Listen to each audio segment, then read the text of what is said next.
Ted Gribble here again at the World Ag Expo in Tulare, California. Over here at Agpro talking to Mike about the Beast Fan that Agpro makes. And just wanted to discuss like what kind of stuff are you hearing the farmers say about this, and what are the best features that are The size is definitely catch it for the dairyman walking through, but the true importance is the amount of CFM we can move at low horsepower, high CFM per watt usage, and industrial strength, so you're not dealing with high maintenance issues and high turnover rates of fans. It's going to last a lifetime in the barn.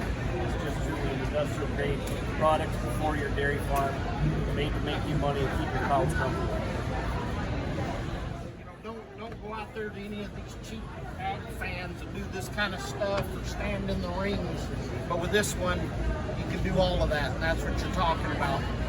And so this is a true industrial grade fan, and a lot of interest, right?